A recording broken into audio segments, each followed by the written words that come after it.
As a kid, I grew up in an environment on the south side of Chicago. I'm a very probably traditional Mexican upbringing, where I think a lot of people who I grew up in a very black and brown community. Sometimes, you address problems or issues with these. Dr. Virgil showed me how to address problems with this up here. And he changed my life.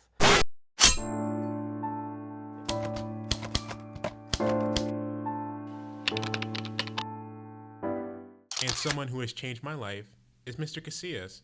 Hi, I'm Leonard Johnson, and I'm currently a student at UMES, and I'm a junior studying digital media. I have accommodations here, and I've had them throughout my whole life. Mr. Casillas has worked with hundreds of students, including myself, to get us the best education possible here at the University of Maryland Eastern Shore. Mr. Casillas is an administrator at the Office of Equity and Compliance. He works with students with a variety of ailments and disabilities, with things like IEPs, accommodations, but most importantly, he connects with the students. He relates to them on a personal level. So without further ado, here's the man of the hour, Mr. Casillas, talking more about his mentor, Dr. Virgil. I discovered that my first ever mentor, Dr. Derek Virgil, told me, you can get paid to do this stuff. And I said, what do you mean you can get paid to do this stuff? I don't think I realized that my mentor was actually getting paid to do his job. And then I got really sucked into higher ed.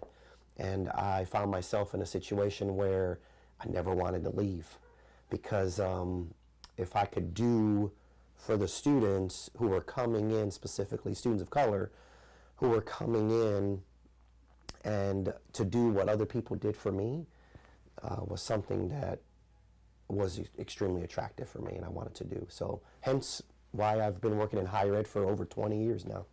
I think it's real big when I'm meeting with someone, it's about the connection. I want to know, I know the classes are important. I know we got to talk about your IEP. I know we got to figure out the accommodations, but let's figure out who you are. And let's peel that all the way back. And I want to know about your family, because that's important for me. Mom, dad, grandma, grandpa, who's the person at home, brothers, sisters. I want to know all of that stuff. What matters to you, what's important, because that's the relationship that I want to build. Because in the end, when you leave, I don't want to just be a paper service. I don't want to just be an email. I want you to come back. Thinking about the student accommodations, we started out with, when I inherited the operation, I started in July of 18. We inherited what was then called Student Disability Services in February of 19. And we revamped the entire office to be the Office of Student Accessibility Services. We started out with 55 students. We've now grown over to hundreds and hundreds of students that we work with now. We continue to make an impact, I think, in the goal is to provide, as any, I think, student accessibility office would do, provide those students with the tools and an equitable playing field so that they too can be successful in the classroom. Some of the students here, this is their only shot, and to get those folks across the stage is life-altering, life-changing, and that's what I wanted to be a part of. So I can remember the kid who grew up in the projects, scared and fearful and not knowing what was, the opportunity to guide, be a flashlight like Dr. Virgil was for me. I think our students that we work with in our office, like all the rest, are super bright, super smart. Some of them are funny.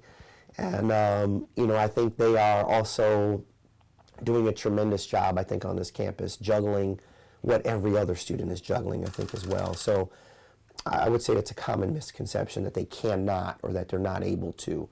But no, they are. If given the proper resources and put in place, those students will excel just like any other. UMES was attractive primarily for the mission. So specifically in the mission, I'm a huge mission-based person, so you'll hear a lot of people that I work with always, if we veer off the path or if we wonder or we question, I come back to the mission. The goal here is to work a lot. We're, of course, designated as a historically black college and university.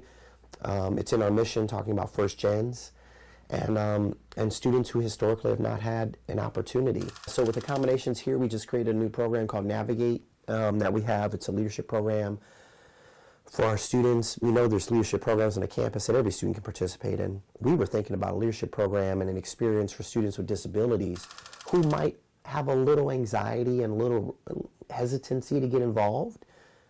And then we can create this leadership experience in a place that they're very familiar with. It's called Navigate. It's an eight-week program. Includes free food. So we feed students to come in, and we have modeled a leadership program combined with the foundation, built on the foundation that everybody who participates in this program has a different learning style. We might have students in here with autism, students in here with ADHD, students here who have Tourette's, you name it, and some other sort of a medical issue that might be happening. Students with just anxiety that qualifies under ADA. So we've built a specific program tailored for those students. I'm a product of a first-gen family. I'm a product of food stamps. I'm a product of Medicaid, product of welfare. Back in the day before they had the cool EBT cards where you can look like you're using a Visa card and doesn't look like you're on food stamps. When I say literally, I keep this at my desk every day. I keep it at my bedside. This is something that a food stamp to remind me of the journey every day. So I don't just talk about it, or I've lived it. And I think it's important every day I come in, when you can easily take for granted what you have, to remind myself every day, don't take nothing for granted. It can all disappear like this.